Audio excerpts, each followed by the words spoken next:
it was funny when we were prepping for this interview, I was telling MK, I was like, if you've never seen the Locks perform live, I don't know what to tell you, but I'm blessed because the energy that was in that room that night, it was just a whole nother level. I didn't know what to expect going in, but it was definitely a blessing to be able to even just perform, especially at the state that we're in today where there are no concerts, there are no performances and things like that. So sometimes you just got to go back and remember some of the good times. So I dug this out of our crates. And it definitely was a full circle moment to now being able to interview you guys, especially coming off the new project. No doubt. Appreciate you, man. You know, love we get busy on that stage. We grew up watching Busta Rhymes and all them kind of guys tear the stage down. So we know what to do. And then there's one key part of that concert where you guys said, on 3, everybody say peace, 1, 2, 3, peace. And the crowd was just with it at the moment. And it brought me back to a moment of today where I'm like, we still need peace. We still absolutely. Brother Styles be bringing that out of them at the end of the show, and they love it, man. Word. Yeah, so this is the first time we met officially. You know what I'm saying? Shout out my boy D-Roy out. He was doing the interview for the station at the time, and we were actually cracking up because my boy was like, "Man, it's after the show. They ready to go." Styles P was like, "Man, we ready to go," and we was like, "Bro, the fucking Locks. If you don't try to get this shit, you may not get it." Never get it. At the end of the day, Styles P ended up sitting down and taking over the interview. So we always and you said something key that night. You said you're never bigger than the culture, and never be bigger than the culture. And that was something that I'm proud of it, because I look at where the culture has evolved over time and where it's at today, and the way people think it. You might be big today, but then tomorrow, you might not be who you are. And with people like you who have had such a longevity in your career, that's definitely something that I want to hit on today. Thank you. Yeah, I mean, that's true. Like we always say, the culture is who makes you. You know what I mean? It gives you your art, gives you your craft. It's where you draw from, and the people listening to you, that's what they're listening for, because it's part of the culture. So one can't become bigger than the culture itself. Impossible. Definitely. Well, I think we're going to start off with the new project. I want to say thank you because y'all dropped that on my birthday. So it was like I got a little present that day. Yeah, happy birthday. Love is love. Happy belated birthday. Love is love. Happy belated. I woke up in the morning like, we back up north, because I'm originally from Philly. So I was like, yeah, we get some up north music today. Nice. Now, love is love. 4 years since you guys dropped Filthy America. Why now did you guys decide to drop this project? It was needed. Yeah, I'm doing good, thank you. It was needed. It was very much needed. We planned to drop it. We didn't plan to drop it for COVID. We had planned to drop prior to, but you know, we had to deal with sample clearances and label issues, split agreements, and things of that nature. Then we figured actually, while it's COVID, actually it's a great time to drop, because people need some solid, authentic music. They need to sit down, soak it in, listen to it, and get to just hear a complete hip hop album, just in its authenticity and raw form. So, you know, it was a wise thing to do. I agree. I mean, speaking as like a super like hip hop head myself, like I probably got Locks vinyl at the house. Like that's how like I'm a DJ, so like at a time love. Like, people go viral. When people is here today, gone tomorrow. Absolutely. Like y'all that just like, you don't have to drop every year, but when people do, people pay attention to it's a moment. It's a moment when we drop. What you You know, we got, it's a moment when we drop. It's something special when we drop. Yo, you know we got vinyl for the new project too, right? You really? So you get it. Yeah, definitely. Yes, we do. Yeah. Hey, yo, D. Yeah. Am I too loud? Yeah, got you. On that afterwards, like she was saying, is you know, the state of everything that's going on right now. The name of y'all last project, Filthy America. There was a track that I was like getting my feelings about earlier when I was like running, listening to a new project called My America. Yeah. Overall, y'all dropping during not only COVID, but just a lot of just real intense shit going on in the world. Like, how do y'all feel about the state of America, being from New York, being from getting to see all of this, to dealing with a time that nobody has ever experienced before, like this? I mean, it's sad. Everything that's going on is very sad. I always talk about it from the killings to the COVID to people losing their jobs with definitely with this COVID stuff, man. It's real sad. Especially telling your son everything about it, your kids all about it. You know, it's frustrating. You know. Yeah, you definitely have. It's scary outside for the kids. More than anything, is the kids outside that is, you know, his kids making sure they make it back home. Word. Absolutely. Yeah. I think. What's up, Chef? How you feel? I think more than anything is exhausting. It is tiring, but we got to stay hopeful. You know what I mean? It's a lot of things we dealing with: racism, COVID, just tough times, Xperience. I just think you got to stay mentally tough and stay positive and hope to, you know, believe that change is inevitable and that's definitely going to happen. You know. So now she's doing her wedding and her brunch the next day, all for the 25 people around. Oh, it's breaking up. Am I breaking up? Nah, I can't really hear. Oh, I thought that was me. I can hear you. You can't hear me. I hear them too much. Can you hear us now? Yeah. Yeah. You had said something like a lot of discrepancies come with He's doing the same thing you're doing. Walked in, he's done like 3 of them. over the years, how have you guys adjusted? We'll make it work. Yeah. And we're finally finalized. Damn, I can't hear them. I can't hear You nothing. can hear them, saying. though? I can't hear y'all. I can hear you loud, Sal. Yeah. I can hear you loud, too, Luch. Yep. I hear Kiss, too. Can you hear me now? Yep. Yeah, I hear you now. So, JD, you had said something like there's a lot of discrepancies when it comes to learning about the business, the benefits. Like down in the east. How and I just like found this and adapted to how you so I'm gonna take a little plane from Miami. Damn. Cool. Yeah. Do you have to boat out to the island then? You do. Yeah. Well, I'm gonna fly in. Now mute your phone for a minute. All right. Say that again. So you had said something like there's a lot of discrepancies when it comes to learning the business when you guys first got into the business and how to reap the benefits of the business. So with the music industry and how it's adapted and evolved over time, how have you guys adjusted to remain relevant in the industry and now in the digital world? Oh, we remain relevant because we work our asses off. We embrace the new stuff. We was fortunate enough, early enough to learn about ownership and your publishing and all of that kind of stuff. And we got our ducks lined up and got everything right at an early age. You know what I mean? Before we sunk in a more of a deeper hole. Yeah. And now I think with these new kids, they making fast money and obtaining fast success. They're not really thinking about none of that kind of stuff. So, you know, the ones that call for the game, we give it to them. The ones that don't, you know, best wishes.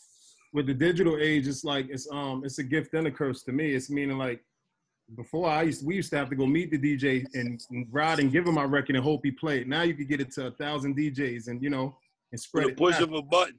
Word. Now my question for y'all, coming from an era where like y'all depended on the DJ originally, right? Absolutely. Now, like you're saying, with this digital world and how people can stream and YouTube and all of that, right? Do y'all feel like the DJ is any less significant? Nah, man. We won't even do certain shows if our DJing with it. For real, he's like, I'm talking about besides like playing our music, like the DJ is very important. Word. Super important. Dude, back then the DJ was bigger than the rapper. Word. DJ used to be more important than the rapper. The rapper was there to hold the DJ down. Absolutely. DJ is a pillar of the hip hop foundation. Artists as well. So it's cool to see that transition. But you know, a lot of times, like I hear from people, they're so worried about the playlisting that they're not worried about being in the streets no more. They're not worried about doing a lot of events because they feel like I can get 1 million streams on YouTube, but I can get a check and call it a day. And their show be garbage. When you see them perform, they be garbage. Word. That's true. They can't perform for nothing. I play a lot of shows. Hey, come on, man. But But something else I wanted to touch on with y'all. So the interview segment that we do is called Up Next Live. So it's basically the idea of what is coming next as far as, you know, where each person is, right? So the project that you guys have now, you dropped last week, Living Off of Xperience, right? Why right now did y'all call that? Why is that title of the new album? That's what we For stand one, that's what LOX stands for. Yep. I can tell you for one, until I started researching before this, I did not know that. I'm 33 years old and I did not know that. I've been listening for Living Off Xperience. Absolutely, that's what it means. That's funny. Man, I ain't know people didn't know that. That's I think I didn't know that. Yeah. Me neither. Like, you know what I'm saying, as a collective, so it's like it was just y'all. Like, I didn't know if it was like the first letter of each one of your names or something. Yeah. Larry, Oscar, and That's Xavier. Larry, Oscar, and Xavier. That's funny. Who's Larry? Who's I Oscar? don't know. I'll be Larry. I don't care. I'm the grouchiest, so I probably would be Oscar. And, Now, you guys said you were going to drop this project prior to COVID, but there are some things that you had to get done. Was there any better? Can't hear you. Like with this project, I know now you guys have a podcast and things like that. So you think you got anything else out of it by waiting till now? I like the way I kind of like because we made some changes as far as who we was gonna put on it. Certain production came through. It worked out great for me. Yeah.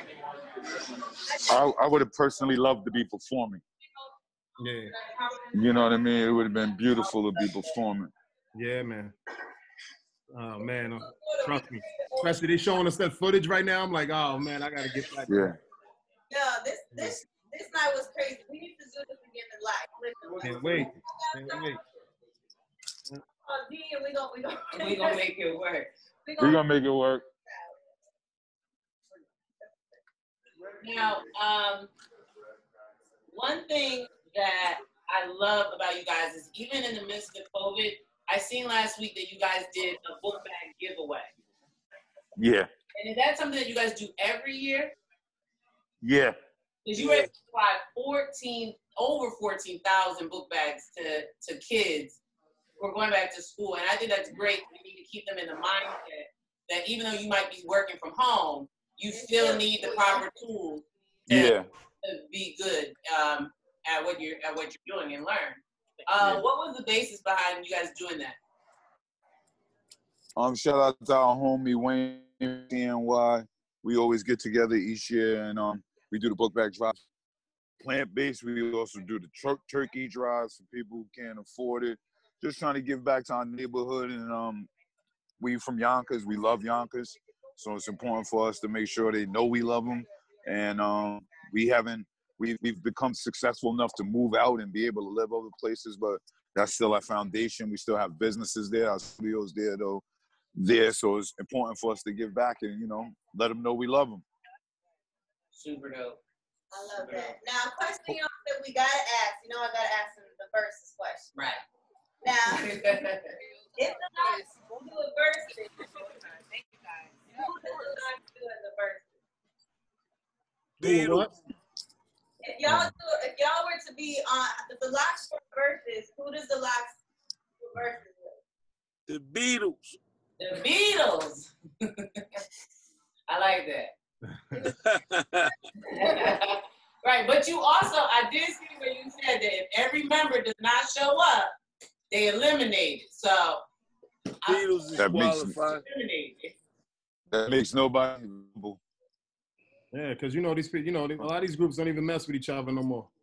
You know what I mean? They'll just be coming together just for that. So it ain't valid to us. I definitely think the verses definitely bring people back to that state of nostalgia of music that you're like, man, I might have forgot about that track, or it brings you back into a place of where you were at when you of your catalog. It's displaying your catalog, and and it brings you to that time and place. Now I did see where you said that maybe Outkast would be a good. Yeah, because they still homies and brothers, and they got hits. Word? They got hit big hits. So it gotta be something like them. Yeah. Can you? Tell me if I'm wrong, is that it's like, it feels like, and I feel like if y'all were to do a part of it based off of like, just, you know, Try to have. the music that y'all have, do you think that it would be more of a competition, or would it be like catalog? Because I feel like y'all would be more of like a competition versus like, oh, this is just friendly music sharing. Like, it feels like y'all would be a little bit more aggressive than that. Oh, we gonna stay Call aggressive. it a celebration, but we definitely be on the competitive side. Absolutely. Facts. Facts. When you said it, for me, I'm from up north, so when I would come down south for the summers, down south music, I would learn about it, but I was already, my ear was tuned for the up north music. But I feel like with that type of competition, I love both sides. That I feel like there would be a lot of people like that would be like, they're gonna love both sides no matter what. There was never, when I'm living here in Florida, there's always this thing like, oh, you know, I don't really rock up north music. And then up north, they're like, well, I don't really rock with down south music. Yeah. I think that matchup bridged almost that gap. Absolutely. Kind of like the X and LA Facts. situation. You know what I mean? Mm-hmm. I was loving everything Snoop was throwing on. And I'm sure people in LA was loving X stuff. Right. Word. Oh, I was jiggy that night. Yeah. I was at the function. Absolutely. Yeah. All the way at the function. Yeah, thank you. Now, something else, I know that you guys have the Living Off Experience podcast that you recently started doing. Yeah. Now, I think it's super dope, but for a lot of people who haven't like got hip to what y'all doing, what exactly is that podcast and why are y'all doing it right now? We got stories to tell, and people want to access stuff. And I got some questions for a lot of artists and actresses and ball players that we got coming up. You're gonna see a lot more episodes. So you know we're gonna go into some deep stories and chop it up. Thought it was a good marketing tool. Also with the album, dropping the album, and like Lou said, we got a lot of stories to tell. We got a lot of questions to ask and athletes to speak to, actors and actresses. So yeah. We thought it'd be dope since that's what's going on there. And I also saw you guys are part of the Rough Riders Chronicles now. Have y'all gained like some good feedback or new fan base from people seeing that side of you guys? I don't know. I don't know if we got any new fan base. I don't know. I mean, I know people enjoyed it. Yeah, I know people loved it. And I've seen certain things that I didn't know. Yeah. Every day, and that's why I like watching it. Well, I do. I could take the toll on. I could take the toll on that one. From being at the Juice Bar, a lot of young fans do keep coming up and saying they like it, and I keep getting a lot of I know about y'all from my big brother and all of this. So I think we picked up a lot on younger fans. Okay. Yeah, I think there's an opportunity to be educated about what was happening in the 90s and the early 2000s and things like that. I definitely think it should open up a larger fan base for you guys with these 18 and I call them the Twitter heads. Right. Absolutely. Something dope I noticed too while listening to the album is that, you know, like with having like that fire ass, like high energy, the record, About Time. That's called About Time with DMX. About shit. I was trying to tell you about the cup. About shit. About shit. That should go hard, right? But it's like I also would expect that from like a new album for y'all. But y'all kind of like threw me off because I was like, I think they, you know, like they give them a little bit of everything because the joint with Jeremiah. Yeah. I was like, this is real different. I was like, I don't know if that was something you all were doing for radio or like kind of how that came about because it just sounded so different than anything. It felt good, baby. If you know Scott Storch threw that on with Jeremiah on it, and we was like, dog, this is crazy. If it goes, we never really go for like stuff for like the single or radio. We just make the music and we hope y'all like it. Because nobody never knows what's gonna be the hit. Pretty much. Yeah. This is, I was letting the album run on like repeat, and then I heard the joint with Jeremiah, and I was like, wait, is this still the album? Like I had to like go back for a second, but I really like that record. Speaking from a lady standpoint, absolutely. Like I like that song a lot. Yep. Definitely one of my favorites. That's what we're hearing. Missing You. That's my ride. Like back in the day, we used to ride down 76. That's what it gave me. It gave me them type of feels, like riding home. And I was definitely T-Pain joint. Yep, the T-Pain Missing You. Yeah. I was like, I can relate. Yeah. Yeah, that was like real feels. So like I said, we just want to tell y'all, Congratulations on that. Also, like, what is next for y'all? The album dropped last week, almost a week ago. What is next for the Locks now? We got the documentary coming. Woo! Yeah. I'm in. Look for that. Absolutely. The Locks, Fire. our story. We gotta tell our story. Yep. Y'all got a release date for that? Nah, we still. No, we gotta. Yeah, I'll be waiting for one of them to answer. Nah, we finding a home for it as we speak. That's super. And we got to add the finishing touches because it doesn't really involve the album. You got to show this album coming out in it. So you just have to add a couple finishing touches and pretty much done. Yep. I'm here for that. It was the when you know how they be like, it was the such for me. It was the documentary for me. Documentary. Word. Tell y'all, we definitely feel honored to be spending time with y'all. We really appreciate y'all tapping in. Appreciate y'all. We appreciate y'all. Absolutely. So we repping Orlando, Florida. Yeah. Next time y'all back outside and back traveling and on whatever. Word. Can't wait. Y'all back out here. Nah, we love y'all. We love y'all. 100%. All right. Much love and respect, y'all. Yeah, let's go up. Thank you. That's it. Love. Got it. Peace, blessings, y'all. Love.